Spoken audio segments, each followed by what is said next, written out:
What's going on, everybody? Welcome to the Freedom Fire podcast, where we want to stoke the flames of freedom every single day. My name is Kendall Bowman, and guys, the corporate media seemingly just nuked itself. Let's talk about it.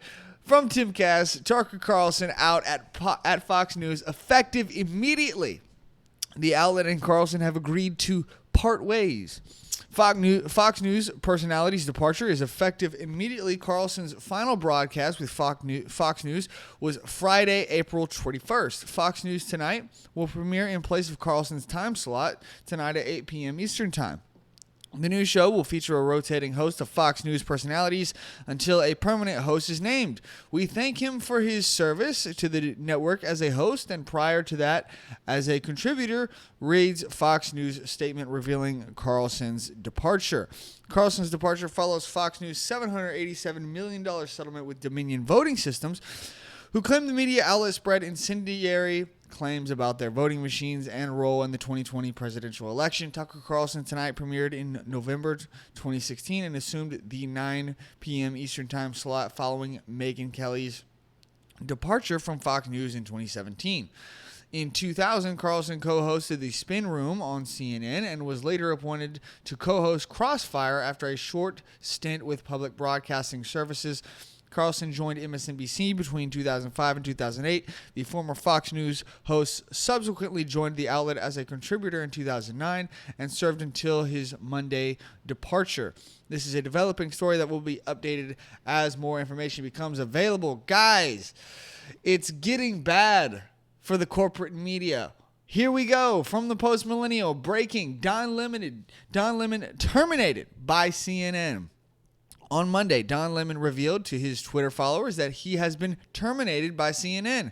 I was informed this morning by my agent that I have been terminated by CNN. Lemon's statement began, I am stunned. After 17 years at CNN, I would have thought that someone in management would have had the decency to tell me directly. You can pause and see the full statement there.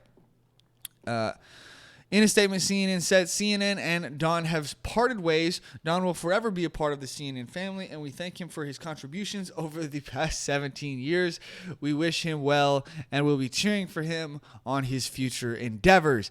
And guys, I think that right there is the point of why I am so excited, is the future endeavors of what media is going to become and is currently becoming. Guys, Tucker Carlson is the biggest name, the biggest media name in the conservative movement today. He's got all the options in the world. He could start his own show on Rumble and get paid $100 million a year. That's not an exaggeration. He was getting paid, I believe, $35 million from Fox News. That was his salary, $35 million a year. I'm sorry, he could do his own thing and easily make $100 million. Easily. Absolutely. Tucker Carlson is that big of a name, and he could easily just go on Rumble, make his own show, and he could be just as big as Steven Crowder and all of them, probably even bigger. But for some reason, people seem to think that he's going to try to make a run for the president. Now, Tucker Carlson just recently, behind closed doors, moved to Florida, and that, of course, made some people speculate to think that he might be trying to become the vice president on Donald Trump's campaign. So, we have no idea about any of that. That's all speculation at this point. But at the end of the day, guys, Fox News pulled a Bud Light. They pulled a worse Bud Light than Bud Light did. Okay, you take all of your fans, okay, and you just say a big old screw you to all your fans. That's essentially what they did. Like, let's be honest, guys. The only reason that people were watching Fox News, well, most people were watching Fox News, is because of this guy, is because of Tucker Carlson. And at the end of the day, like, think about this. I believe I saw that I don't think I'm going to be able to find it. Their stock or their market value dropped by some ridiculous amount as soon as this happened, because people know this is the only reason why we watch your channel. It's the only reason why people watch Fox News. And now they have no reason to do so. Now, personally, I hope that Tucker Carlson would either pursue his own media outlet. He could start his own media outlet. He could start his own news program and all that, and it would be great. It would be phenomenal, because Tucker Carlson does a fantastic job. And at the end of the day, I think that is where media as a whole needs to go. It needs to go independent from the big donors. It needs to go private from the big from all the money. You know what I'm saying? Because once you get all that investment in, it's difficult. You know what I'm saying? It's difficult because now you've got people who are trying to control what you say. It's like, don't point out that story. Don't write that story, or we'll take away our investment. That's dangerous, man, because now people are able to control what the media is able to talk about. And I believe that that's what's been going on at Fox News, CNN, places like that for so long. CNN used to be decent. They used to be pretty good news. And now they're just trash. They're garbage. Their ratings have been just dropping. And the only reason why Fox News was ahead of CNN was because of this guy. They got no chance now. It's over. Like, of course, yes, they will continue to put out their shows on cable and all that, and that'll be fine and dandy. But I'm sorry, I don't see them getting the same kind of engagement from their audience without Tucker Carlson. Tucker Carlson was literally the reason why they were on top of the world in terms of ratings. Now they're going to lose it. And I love it. I love every single bit of it. I love the fact that the corporate media is just absolutely nuking itself so that the independent media can step in, the independent journalists who actually care about journalism ethics and things like that, and want to actually tell the truth about what's going on in our government, in our politics, in our culture, in our society. We need this. We really, really need this. It's very important that we get more independent journalists out there who are telling the truth, and I really hope that Tucker Carlson pursues something like that. He's definitely got the money for it, I can tell you that. Getting paid $35 million a year from Fox, good grief. So he's not struggling for money, but yeah, man, I'm very excited about this. I'm very excited to see what Tucker Carlson does next. I'm laughing because I don't think Don Lemon can do anything except maybe work at a McDonald's. But we will see, I guess. Very happy that the corporate media is choosing to nuke itself. Very happy. All right, guys, before I get into my next story, make sure you guys hit that like button, subscribe, leave a comment in the comment section. Let me know what you think about this, guys. Where do you think corporate media is going? Do you think that corporate media is done? Do you think that it'll survive? Do you think that it'll just get investment from BlackRock and Vanguard and it'll stay afloat and they'll find some other crazy people to have on their shows? You know, what do you guys think? Tell me down in the comments. All right, guys, we got another story here from Timcast. He finally did it, folks. Breaking: Biden announces his 2024 re-election bid. Oh, boy. Oh, my goodness. Okay, let's read. President Joe Biden has formally announced his candidacy for the 2024 election. Rather than a traditional campaign event and a live speech in front of supporters on a stage adorned with bright lights and American flags, Biden opted to make the announcement via a pre-recorded video created with the style and production reminiscent of former President Barack Obama.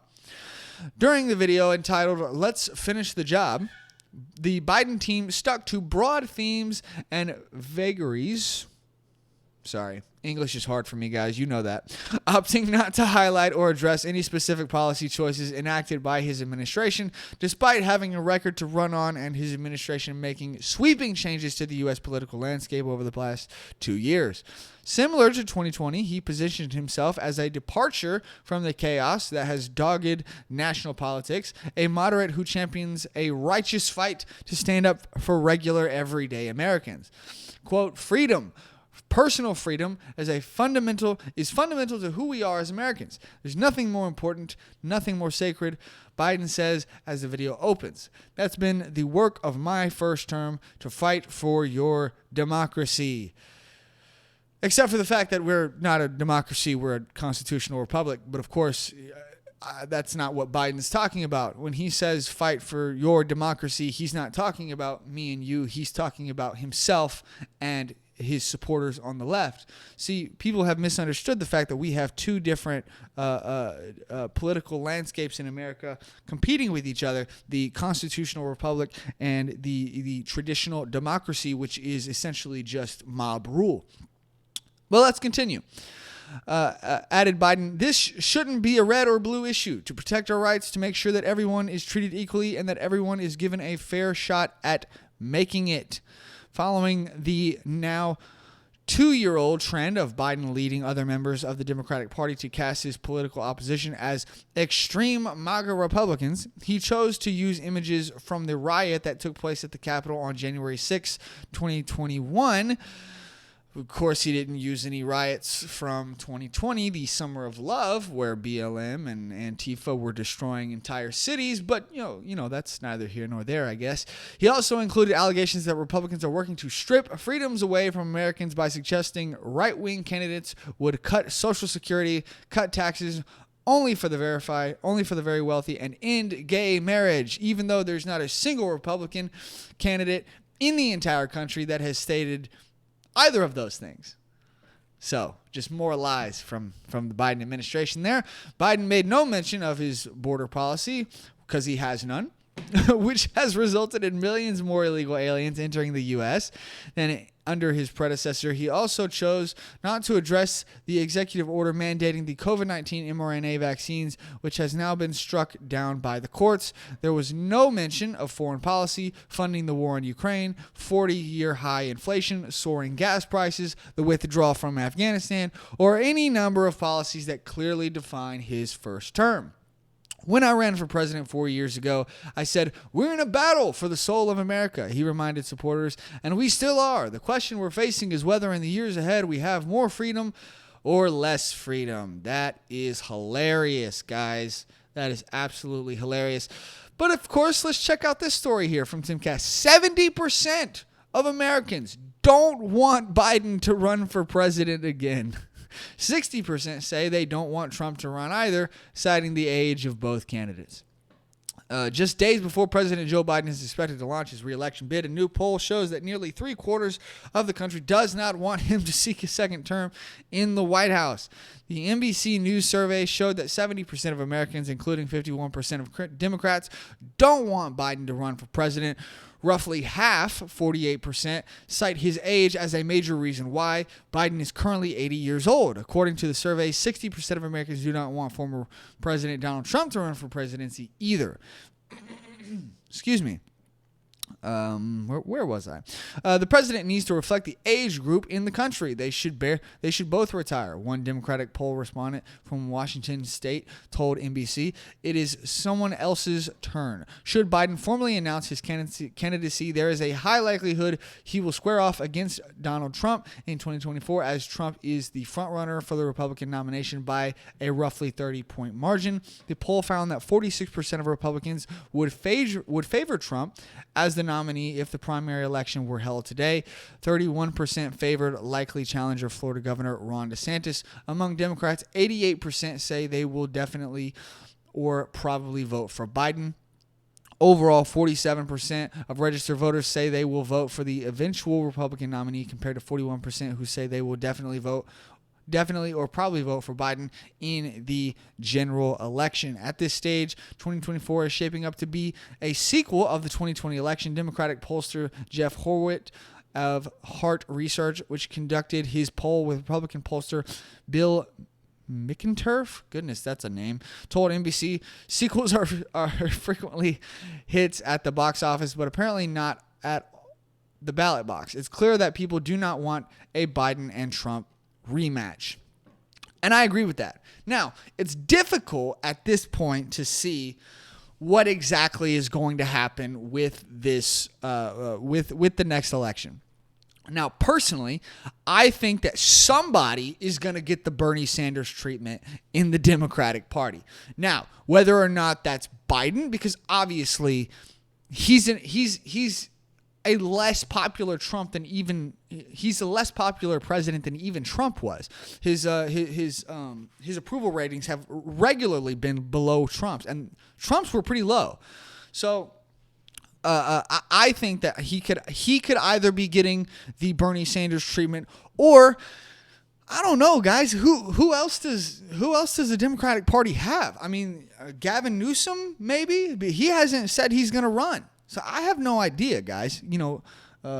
It's hard to tell at this point who's going to get the Bernie Sanders treatment. Who's going to be the people that the Democratic Party actually wants to run, actually wants to be the candidate, but it ends up being the people that, or it ends up being the candidate that the Democratic corporate overlords want to be the candidate. If I had to guess, I would say it's probably going to be Biden who wins the candidacy. The problem with that, and you see all these polls stating that, if it's Biden versus Trump, then Biden wins. But if it's Biden versus DeSantis, then DeSantis wins. I'm sorry, guys. I don't see it. I truly don't. At the end of the day, look at all of these things that they just ran off about his presidency. There was no mention of foreign policy, terrible. Funding the war in Ukraine, terrible. 40-year high inflation, terrible. Soaring gas prices, terrible. The withdrawal from Afghanistan, terrible. Or any number of policies that clearly define his first term. Every single thing in his presidency has been a crisis. He's failed at everything he has done. And that's not something you're going to be able to ignore. Because now Biden is the incumbent and Trump is the one trying to win the presidency from the incumbent. Guys, Biden's not going to be able to hide anymore. Trump is going to be able to say, here's a list of everything that he failed in terms of policy. Here's a list of everything that I did great at in terms of policy. And at the end of the day, yes, Trump has some failures, of course. But it's nothing compared to Biden. I mean, my goodness, just the massive amount of deaths from fentanyl that is just pouring across our southern border, children being sexually trafficked to and fro across our border, that's increased like tenfold. It's so bad. I'm sorry. The average voter can see it. Now, of course, we're going to need the Republicans to get their crap together in terms of things like ballot chasing and ballot harvesting, where it's legal, of course, where it is legal. We don't want to be those people that get involved in any kind of foolishness that can cause the election to go bad.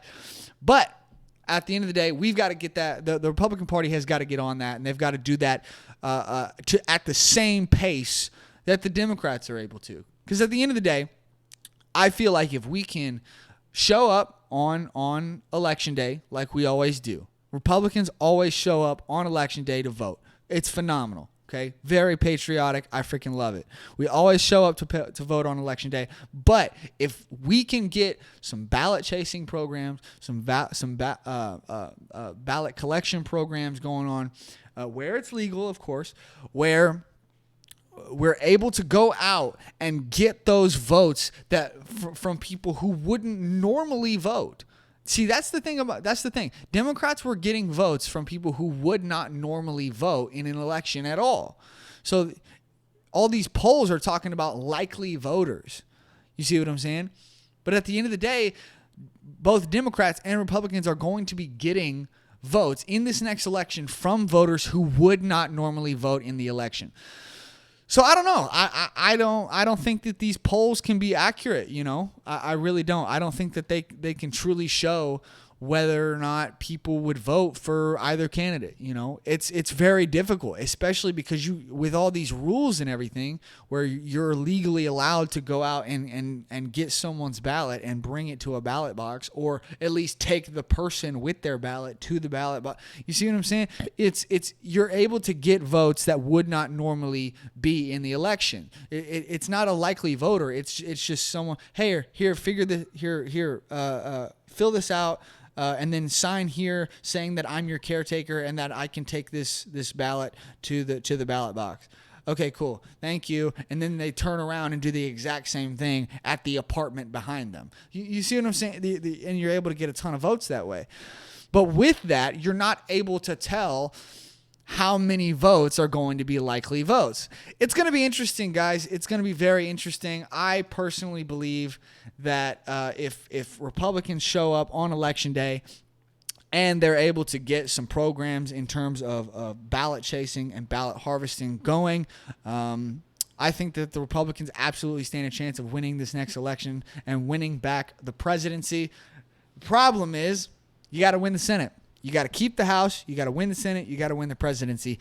It's going to be interesting, guys. We're going to talk about it more in my next show tomorrow. I know I'm filming this on Tuesday. I was supposed to film it Monday. Had some personal issues going on, but that's neither here nor there. Tomorrow, I will have another show coming for you guys tomorrow. Make sure you hit that like button, subscribe, leave a comment in the comment section, and share the show with your friends.